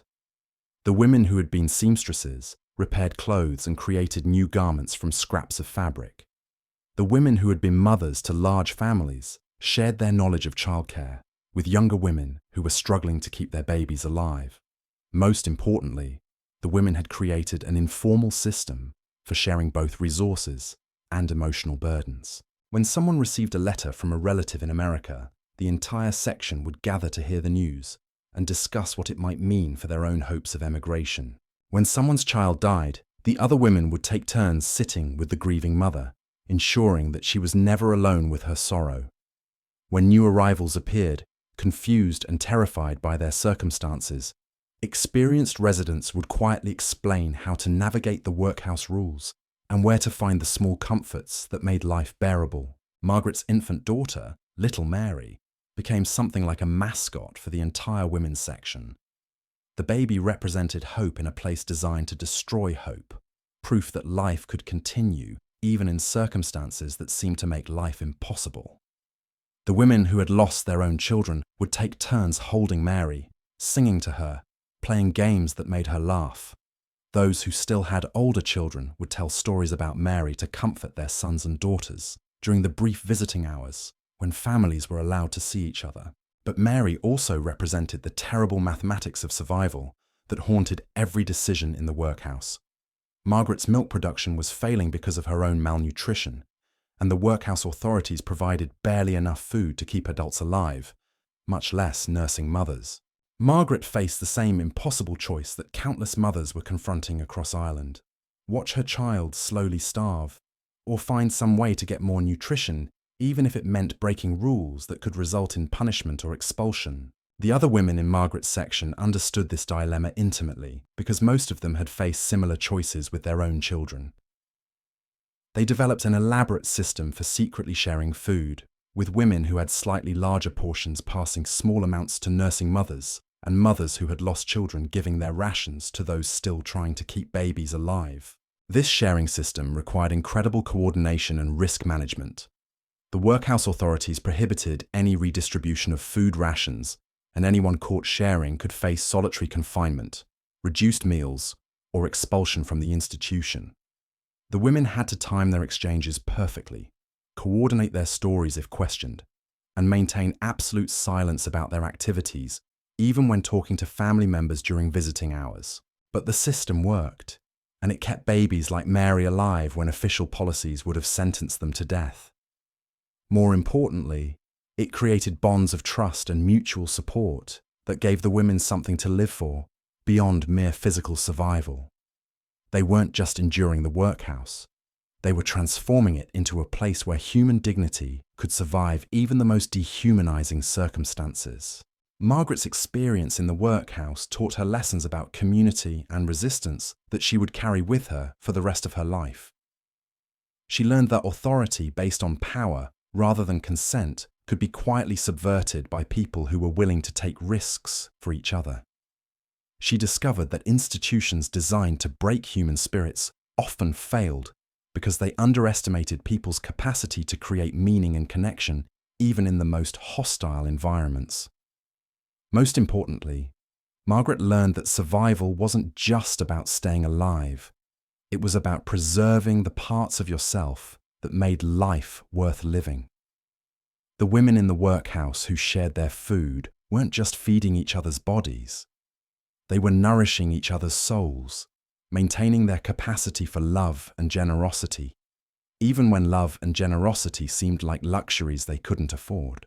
But even as some people were finding ways to create community and meaning within the famine's devastation, others were being driven to acts that revealed just how completely the crisis had shattered normal moral boundaries. In the countryside around Dublin, stories were emerging that would haunt Ireland's collective memory for generations. Patrick O'Sullivan had been a respectable farmer in County Dublin, known throughout his parish as a man of strong character and deep religious faith. He owned 30 acres of good land, employed several workers during harvest season, and had raised 6 children who were the pride of the local community. Patrick's wife, Kathleen, was famous for her skill at healing sick animals and helping women through difficult childbirths. The potato blight destroyed Patrick's crops completely in both 1845 and 1846, but he managed to keep his family alive by selling his livestock, his farm equipment, and eventually portions of his land. By the spring of 1847, Patrick owned only 5 acres and had no animals, no tools, and no money. But he still had his family, and he believed that if they could just survive until the next harvest, they might be able to rebuild their lives. That hope was destroyed when his landlord, a man named Sir Robert Henderson, who lived in England and had never set foot on Patrick's farm, decided to evict all his Irish tenants and convert their land to cattle grazing. The eviction notice arrived on a Tuesday morning in June 1847, giving Patrick and his family exactly 1 week to vacate the land that had been in his family for 3 generations. Patrick pleaded with Henderson's local agent, explaining that his family would literally die if they were forced to leave their home with nowhere to go.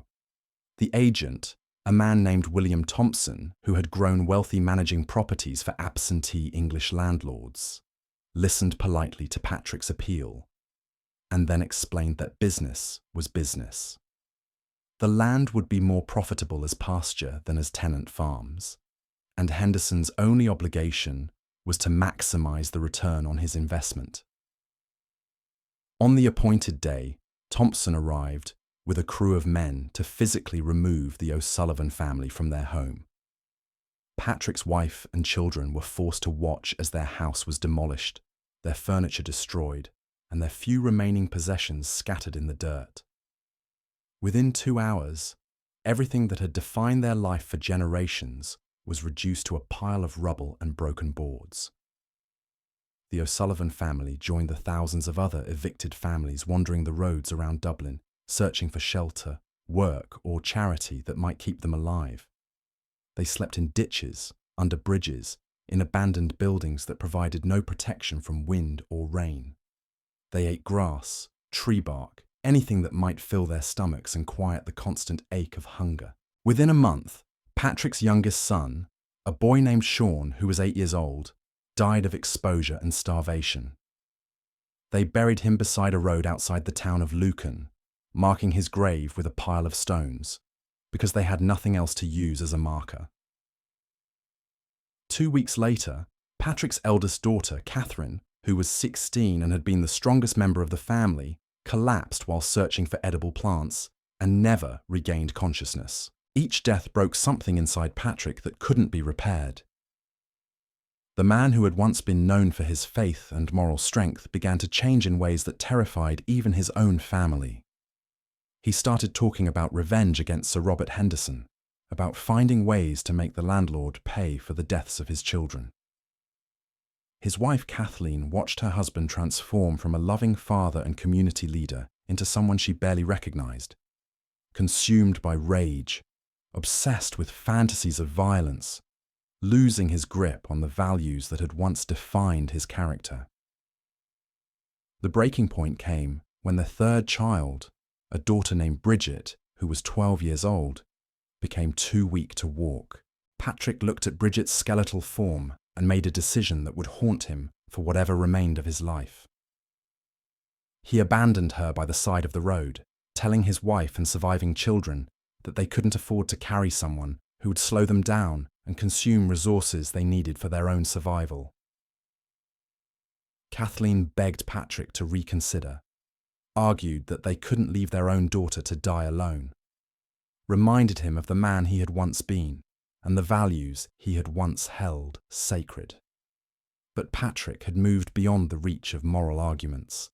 His world had been reduced to the simple mathematics of survival: who could contribute to the family's chances of living through another day, and who had become a burden that would drag them all toward death. They left Bridget sitting beside a stone wall outside the village of Clondalkin, promising to come back for her when they found shelter and food. It was a lie, and everyone knew it was a lie, but it was the only way Patrick could bring himself to walk away from his daughter. Bridget was found 3 days later by a passing priest, but she died in his arms before he could bring her to safety. Patrick O'Sullivan's story was repeated thousands of times across Ireland during the famine years, with variations that reflected the different ways that extreme desperation could destroy people's moral foundations. Fathers abandoned children they couldn't feed. Mothers chose which babies to save when they couldn't save them all. Families turned against each other when survival seemed to require it. Communities that had shared resources for generations began hoarding food while their neighbours starved. These weren't evil people making evil choices. They were ordinary human beings pushed beyond the limits of what any person should have to endure, forced to make decisions that violated everything they believed about right and wrong. The famine didn't just kill bodies, it killed souls, destroying people's sense of who they were and what they valued most deeply. But even in the midst of this moral catastrophe, there were people who managed to maintain their humanity despite facing identical pressures. The difference wasn't that some people were stronger or more virtuous than others. It was often a matter of tiny margins, small advantages, or simple luck that allowed some families to avoid the most impossible choices. Bridget Connolly was a widow who lived in a tiny cottage outside Dublin with her 4 grandchildren, whose parents had died of typhus early in the famine. Bridget faced the same pressures as Patrick O'Sullivan: too many mouths to feed, no source of income, eviction notices from landlords who needed to maximize their profits. But a series of small breaks allowed her family to survive without abandoning their core values. A neighbor who was emigrating to America gave Bridget his family's remaining food supplies rather than letting them rot. A local priest found temporary work for Bridget's oldest grandchild, a boy named Michael, who was 14 and strong enough to help with farm labor. A merchant in Dublin needed someone to clean his shop in exchange for day-old bread and occasional scraps of meat. None of these opportunities provided enough resources to make Bridget's family comfortable or secure. They were still hungry, still cold, still living day to day without any guarantee that they would survive the next week. But these small advantages gave them just enough margin to avoid the most desperate choices, to maintain their sense of themselves as people who cared for each other and helped their neighbours when possible. Bridget's story illustrates one of the cruelest aspects of the famine, how arbitrary the line could be between maintaining your humanity and losing it completely. Families that were almost identical in their circumstances, their values, and their efforts to survive could end up on opposite sides of that line based on tiny differences in luck or opportunity. This randomness made the famine's psychological impact even more devastating than its physical effects. People couldn't protect themselves through hard work, careful planning, or moral behaviour. Good people suffered and died, while others no more deserving managed to survive. Parents who sacrificed everything for their children watched those children die anyway, while other families somehow found ways to keep everyone alive despite facing identical challenges. The unfairness of it all drove some people to despair, others to rage, and still others to a kind of fatalistic acceptance that bordered on madness. Father O'Connell at St. Audouin's Church wrote in his private journal about parishioners who had stopped believing in divine justice, human progress, or any kind of meaningful order in the universe. They continued to go through the motions of daily life, but with the mechanical behaviour of people who no longer expected life to make sense. Yet even in this spiritual wasteland, unexpected moments of grace and beauty continued to emerge. People who had lost everything would still share what little they had with strangers. Children who had witnessed horrors that would traumatize adults would still play and laugh and create games from whatever materials they could find. Communities that had been shattered by competition and suspicion would suddenly come together to help a family in crisis or to celebrate a moment of good fortune. These moments didn't last long, and they didn't solve the fundamental problems that were destroying Ireland, but they served as reminders that human nature contained possibilities for love and generosity that could survive even the most extreme circumstances. They suggested that the darkness of the famine years wasn't the whole truth about what people were capable of, even when pushed to their absolute limits. In the autumn of 1848, nearly 3 years after the first potato crop failures, Dublin began to show signs that the worst of the crisis might be passing. Ships carrying grain and other food supplies were arriving more regularly. Government relief programs, inadequate as they were, had been expanded to reach more people. Most importantly, the potato crop that year was healthier than it had been since 1844, offering hope that Ireland's primary food source might be recovering from the disease that had destroyed it. But recovery from a catastrophe like the Great Famine couldn't happen quickly or simply. The physical infrastructure of Irish society had been severely damaged.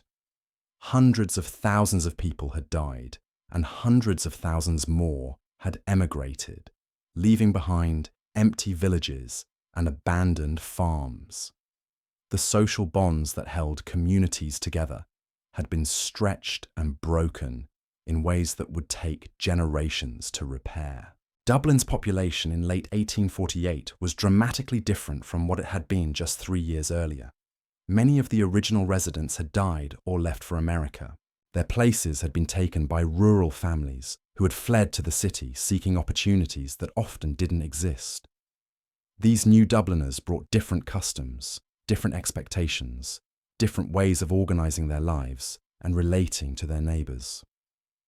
The result was a city that looked familiar from the outside but functioned very differently from the Dublin that had existed before the famine. Traditional neighbourhood networks had been disrupted by death and displacement. Old patterns of employment and commerce had been replaced by new arrangements that reflected the changed circumstances.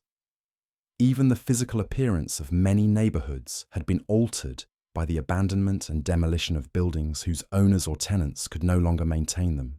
But perhaps most significantly, the people who remained in Dublin carried with them the psychological and spiritual scars of experiences that had pushed them beyond what they thought possible.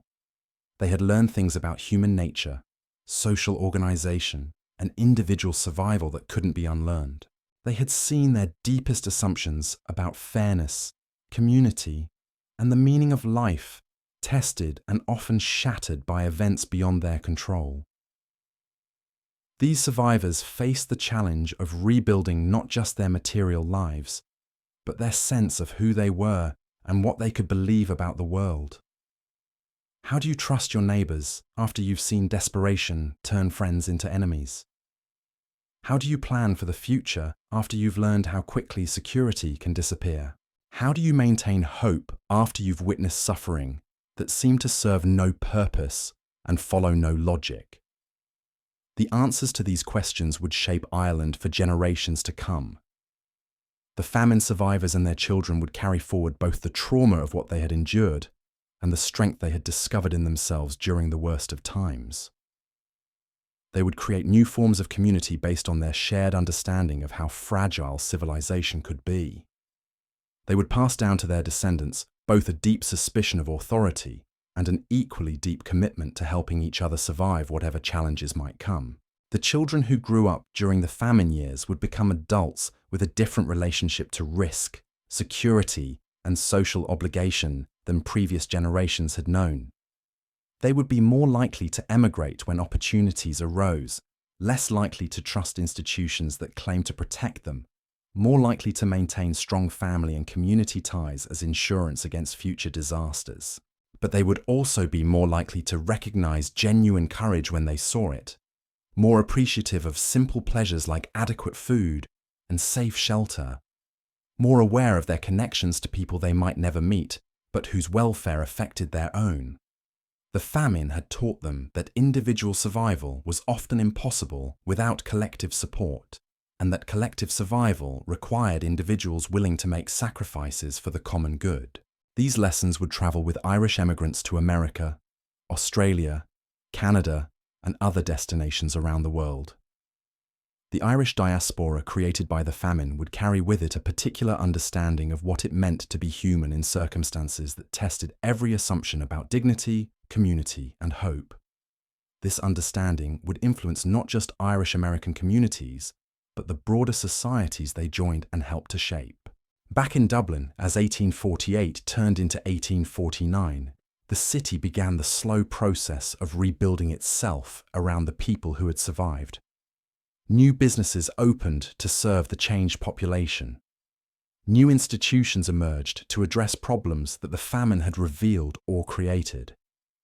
New forms of politics developed around the recognition that the disaster had been caused not just by natural forces, but by human choices about how society should be organized and who deserved protection during times of crisis. The Dublin that emerged from this process was neither the city that had existed before 1845, nor a completely new creation. It was something more complex, a place that had been fundamentally transformed by catastrophe, but that maintained threads of continuity with its past. The stories that people told about the famine years became part of the city's identity, shaping how Dubliners understood themselves and their obligations to each other. These stories weren't just historical records. They were moral instruction about what human beings owed each other and what kinds of behavior were acceptable when survival was at stake. They served as warnings about how quickly civilization could collapse and as inspiration about the forms of courage and generosity that could emerge from the most difficult circumstances. The children who had survived the famine would grow up to be the leaders, workers, parents, and community members who would shape Dublin's future. They would make decisions based not just on their immediate interests, but on their memories of what it felt like to be completely vulnerable and dependent on the kindness of others. They would create institutions, support policies, and maintain traditions that reflected their hard-won understanding of how precious and fragile human dignity could be. The story of Dublin's famine years would become part of Ireland's national narrative, but it would also remain intensely local and personal. Every family had its own version of the story, its own catalogue of losses and survivals, its own understanding of what the crisis had meant and what lessons should be drawn from it. These individual stories would be passed down through generations, creating a collective memory that was both unified and diverse, both specifically Irish and universally human. In the years that followed, as Dublin continued to rebuild and Ireland slowly recovered from the worst disaster in its modern history, people would continue to walk the streets where Catherine and her children had once searched for shelter, where Dr. Crawford had watched patients die from preventable causes, where Father O'Connell had struggled to find meaning in systematic suffering. These streets would again fill with the sounds of commerce and conversation, children's laughter and vendors' calls. But those who remembered the famine years would always be aware of the silence that lay beneath these familiar sounds, the memory of empty streets and abandoned buildings, of families that had simply disappeared, of communities that had been scattered by forces beyond their control. This awareness would make them more grateful for ordinary pleasures and more determined to protect the social bonds that made civilized life possible.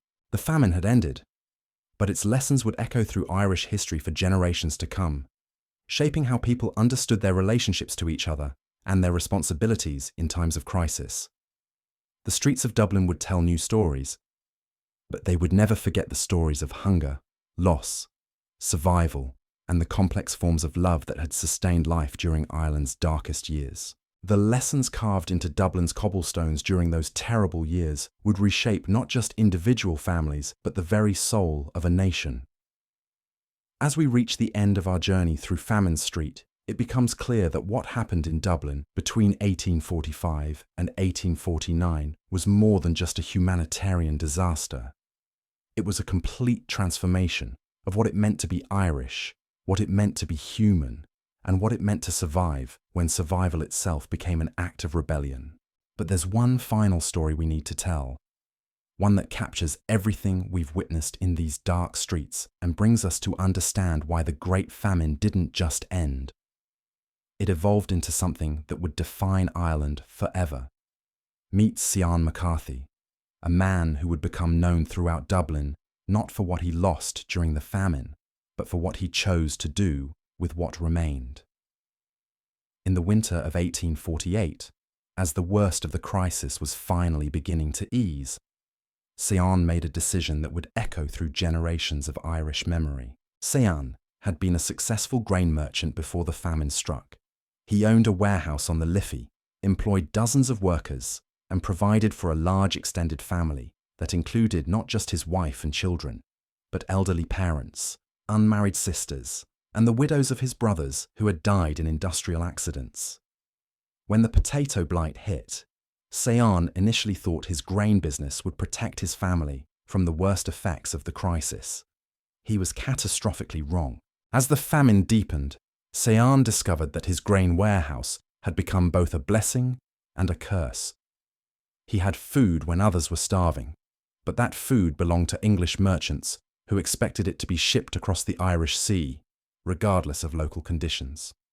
Armed guards protected his warehouse while families died of hunger just outside its walls. Every day, Cian would unlock the doors to his business and walk past skeletal figures begging for just a handful of the grain that filled his storage rooms to overflowing. The moral weight of this situation nearly drove Cian to madness. He was simultaneously one of Dublin's most prosperous citizens and one of its most tormented. He had the resources to save hundreds of lives, but using those resources would mean stealing from his English clients and destroying his business. Every grain of wheat he gave away was a grain that belonged to someone else, but every grain he shipped to England was food that could have kept an Irish child alive for another day. For months, Cian tried to find compromises that would ease his conscience without destroying his livelihood. He made small donations to local relief efforts. He hired unemployed men for unnecessary work around his warehouse, paying them wages they could use to buy food. He allowed families to shelter in the unused corners of his building during the worst weather. But none of these gestures addressed the fundamental contradiction of his position. He was profiting from a system that was killing his neighbours.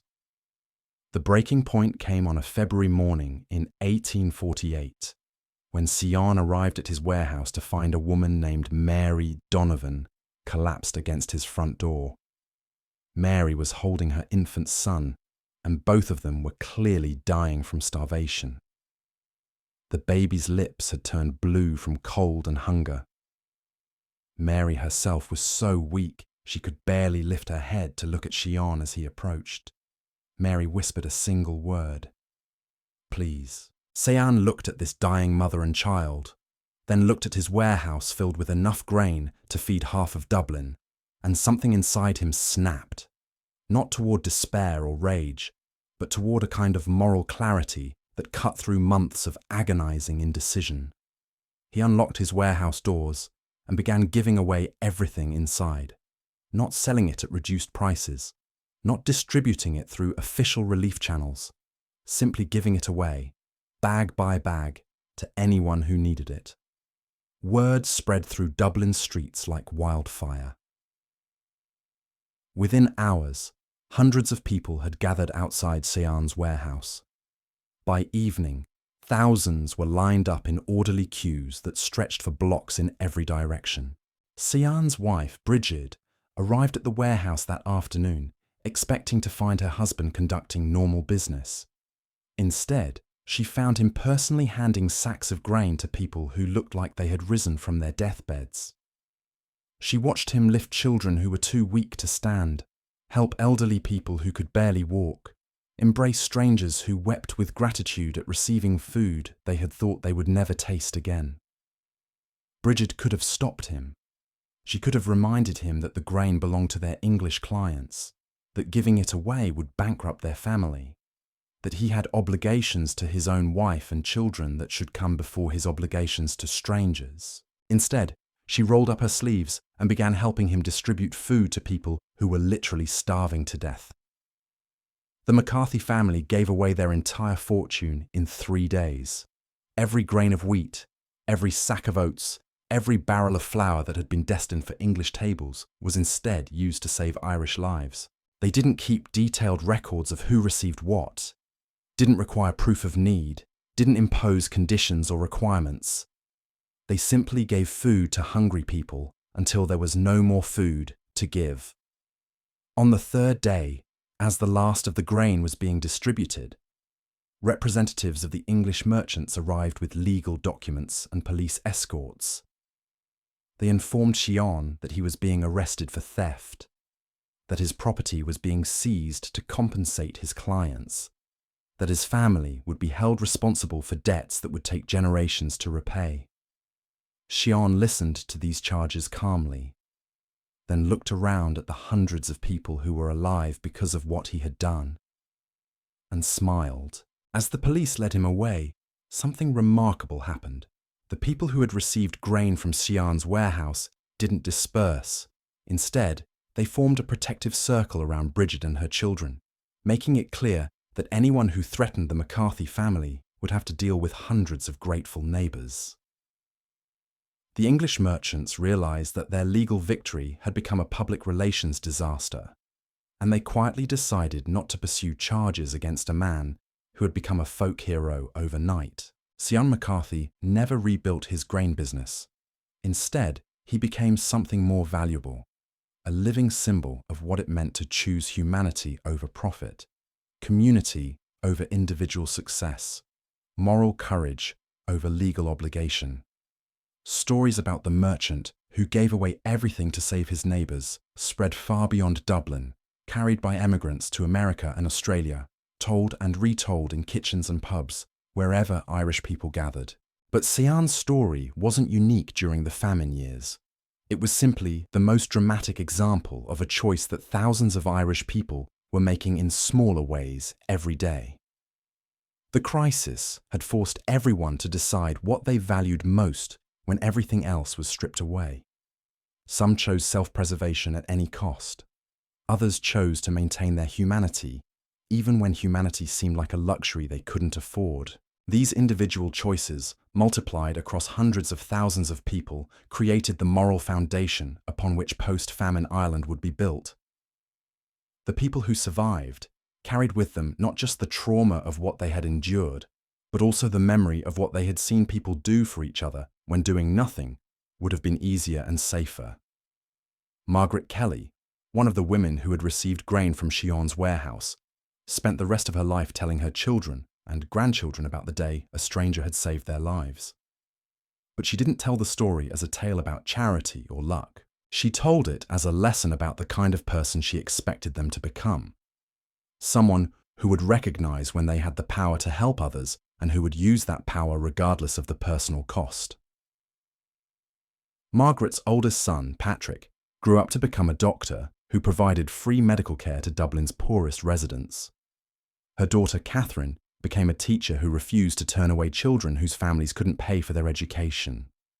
Her youngest son, Michael, emigrated to Boston, where he organized Irish-American communities to send money and supplies back to families still struggling in Ireland. None of these children became wealthy or famous, but all of them understood that their survival during the famine years had created obligations that would last their entire lives. They had been saved by someone's willingness to sacrifice everything for strangers, and that gift could only be repaid by extending the same willingness to others. This understanding spread through Irish communities around the world, creating networks of mutual support that went far beyond traditional family or clan loyalties. Irish emigrants in New York would send money to support relief efforts in counties they had never visited. Irish families in Australia would take in children whose parents had died crossing the Atlantic. Irish communities in Canada would organise to help recent arrivals find work and housing even when resources were scarce.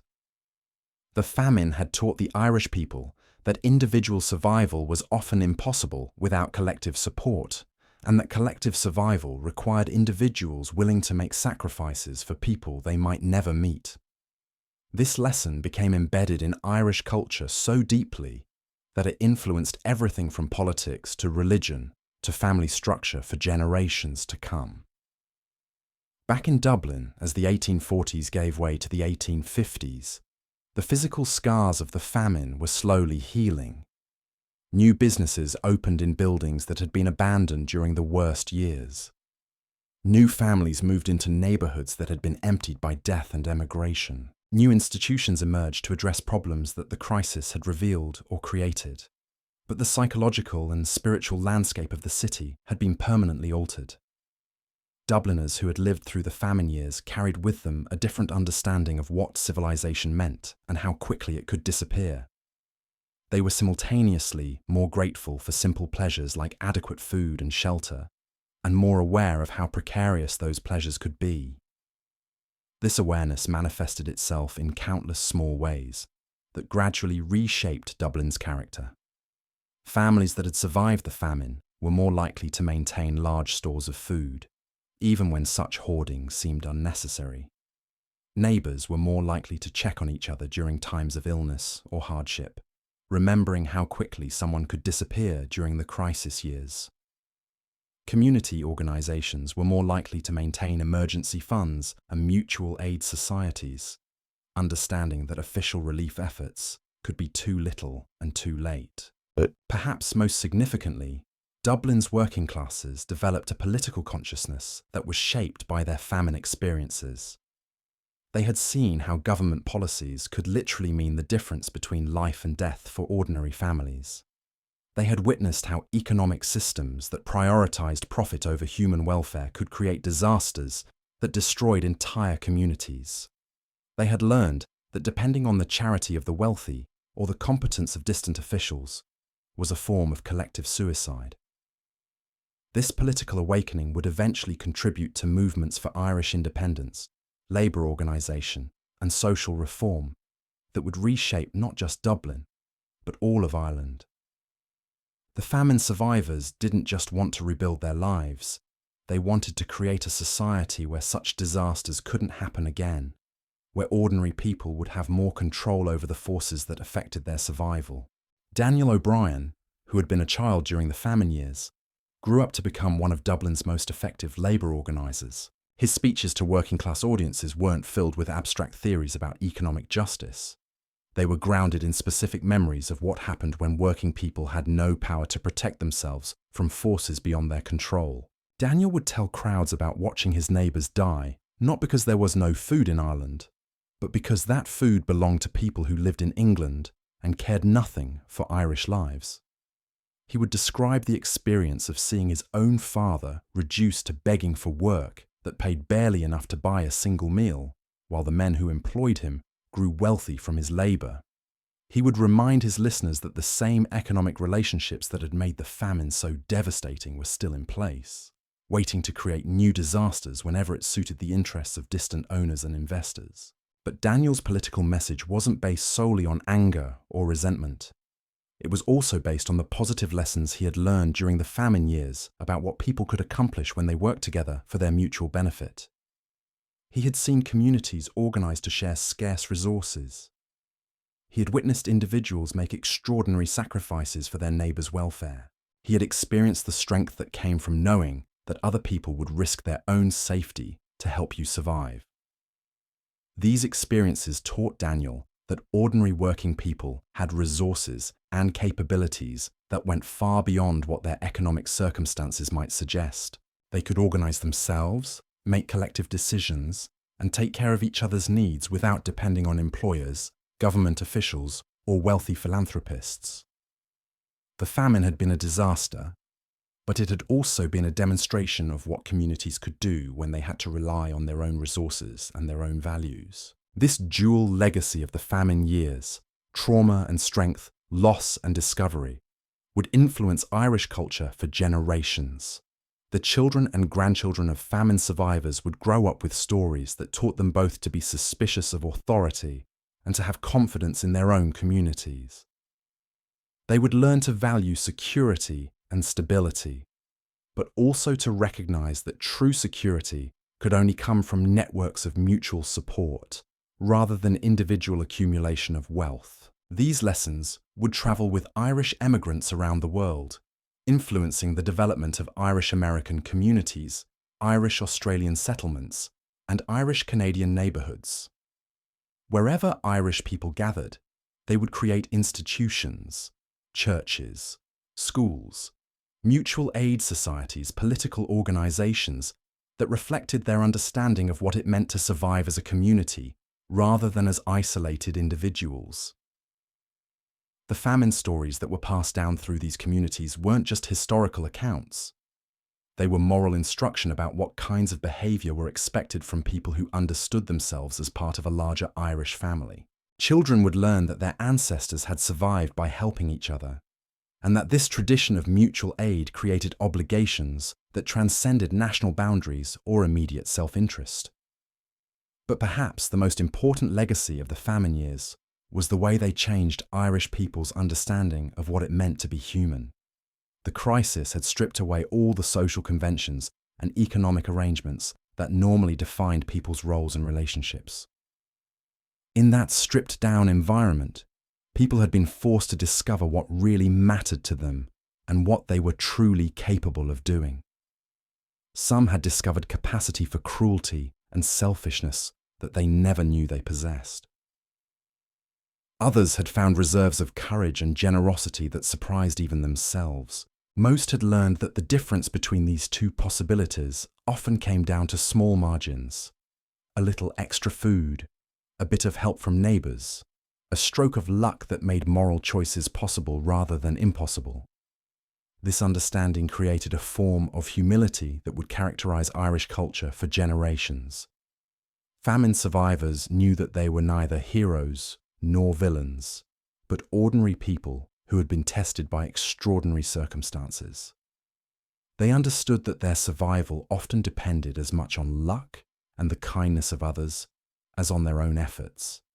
This knowledge made them grateful for help when they received it, and willing to provide help when they had the opportunity to do so.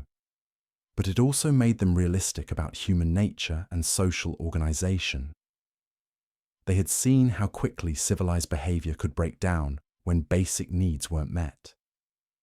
They had witnessed how economic and political systems that looked stable and permanent could collapse within months when external pressures became too great. They had learned that institutions that claimed to protect people often failed when protection was most needed. This realism would make Irish communities particularly effective at creating their own systems of mutual support and collective action. They didn't wait for others to solve their problems or depend entirely on official institutions to meet their needs. Instead, they created informal networks of aid and cooperation that could function independently of government programs or charitable organizations. These networks would prove essential as Irish emigrants established themselves in new countries where they often faced discrimination, economic exploitation, and social isolation. The lessons learned during the famine years about how communities could organize to help their members survive difficult circumstances would be applied to the challenges of building new lives in foreign places. In Boston's Irish neighborhoods, families would take turns providing meals for new arrivals who hadn't yet found work. In New York's tenements, Irish women would organize to share childcare responsibilities and pool resources to help families through periods of illness or unemployment. In the mining towns of Pennsylvania and the railroad camps of the American West, Irish workers would create informal systems of mutual insurance that protected families when breadwinners were injured or killed. These practices weren't unique to Irish communities. Other immigrant groups developed similar survival strategies. But the Irish approach was shaped by the specific lessons of the famine years about what worked and what didn't when communities were under extreme pressure. The famine had been a laboratory for testing different approaches to collective survival, and the Irish had learned which strategies were most effective. Back in Dublin, as the 1850s progressed, these lessons were being applied to the challenge of rebuilding a city that had been devastated by years of crisis. The new Dublin that emerged wasn't simply a restoration of what had existed before 1845. It was a different kind of place, shaped by the experiences and values of people who had survived the worst disaster in Irish memory. The neighborhoods that had been hardest hit during the famine years were rebuilt around principles that reflected what residents had learned about community survival. New housing developments included common spaces where neighbors could gather and share information. Local businesses were organized as cooperatives that prioritized community needs over individual profit. Religious and social organizations focused on creating networks of mutual support that could respond quickly to family emergencies or community crises. These changes weren't the result of grand planning or official policy. They emerged organically from the choices that famine survivors made as they rebuilt their lives. People who had learned the importance of community cooperation during the crisis years naturally created communities that emphasized cooperation in ordinary times as well. The children who grew up in this rebuilt Dublin would inherit both the trauma and the wisdom of the famine years. They would learn from their parents' stories about how quickly security could disappear, but also about how much people could accomplish when they worked together. They would understand that individual success was meaningless without community well-being, but also that communities were only as strong as the individuals who chose to contribute to them. These children would grow up to be the leaders, workers, and parents who would shape Dublin's future through the rest of the 19th century and into the 20th. Their decisions about everything from family size to career choices, from political involvement to religious practice, would be influenced by lessons learned during years when every choice could mean the difference between life and death.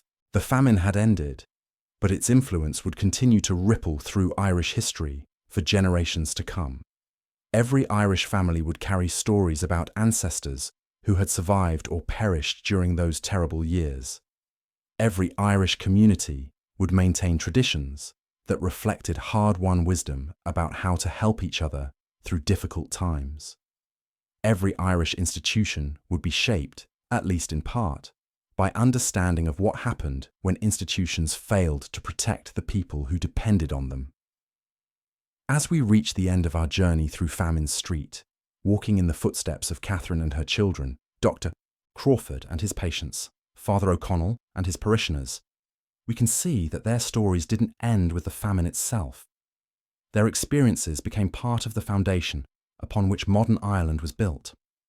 Their choices during the darkest years of Irish history helped determine what kind of nation Ireland would become.